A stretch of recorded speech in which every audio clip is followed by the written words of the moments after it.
This video is sponsored by Squarespace. What's up guys, Sal here. So a couple of days ago, I exclusively revealed the first real-life look at the Galaxy Z Flip 4 that shook the tech world. Major tech publications such as The Verge, 9 to 5 Google and many more have covered it, and honestly it feels awesome to see our channel get featured on these big sites. Today I have a lot more exclusive information about the upcoming Samsung products that you surely don't want to miss. But first, let's talk about a really cool feature that you will get with the Galaxy Z Fold 4. You see, the biggest advantage of foldable smartphones, especially the Z Fold lineup, is its multitasking capability. Of course, Samsung's regular flagships also multitask, but they aren't a match for what you can do with the Z Fold lineup. But to get to a multitasking screen, you have to open the task switcher view, tap on the app icon and select multi-window as an option to open an app in split screen or windowed mode.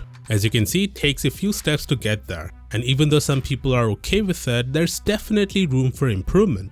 And that is what Samsung is doing with the Galaxy Z Fold 4 and even the Z Flip 4. Samsung will add a swipe to enter a split screen view according to Ice Universe. He didn't give more details, but it points to the devices coming with a gesture that will open apps in split screen mode with a simple swipe, which would speed things up considerably and will make multitasking much easier and more convenient than before. By the way, Samsung isn't the first one to bring this feature. Oppo and Vivo have already integrated such functionality where swiping with 2 or 3 fingers will trigger split screen mode. Now, before moving to some exclusive information, let's talk about the sponsor of this video, Squarespace. Squarespace is a platform that lets you create a website in a web browser without coding and edit it easily thanks to a user-friendly content management system. 3 things I like the most about Squarespace are: the templates here are some of the most powerful yet some of the most simple I've ever used. They're also always getting updated, and also it gives you peace of mind. You never need to worry about patching or updating a website or installing new plugins. It's all done for you behind the scenes. So go to squarespace.com for a free trial,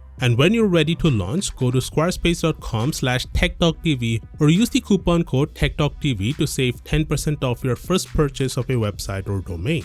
Moving on, you see a couple of days ago we saw that the crease on the Z Flip 4 has greatly improved. But what about the Z Fold 4? Well, my source says the crease on the Z Fold 4 is about the same. Maybe a slight improvement, but surely not as drastic as the Z Flip 4. Also, I see a lot of you are asking whether or not there is a DeX functionality on the Z Flip 4. Well, I can confirm it doesn't have a DeX feature. Anyway, Samsung has also decided to reduce their profit margins for the Z Fold 4 and Flip 4 by 5% to keep the prices low. So it could mean the Z Flip 4 would be priced even lower than its predecessor. The Z Fold 4, however, could have the same price tag. Now, moving to the Galaxy Watch 5 Pro, I have some really cool information. First, my source says the battery life on the Watch 5 Pro is phenomenal compared to the Watch 4, and that is courtesy of a significantly bigger battery. Second, he says the Watch 5 Pro looks much more premium than before. Now, here's where things get interesting. He confirms the rotating bezel is gone, which is sad,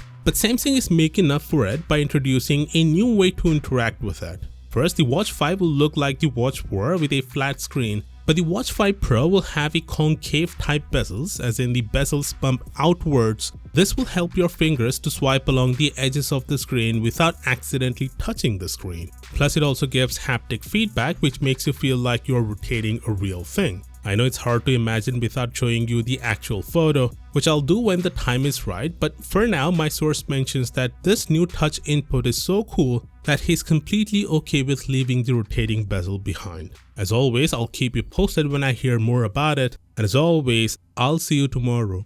Peace out.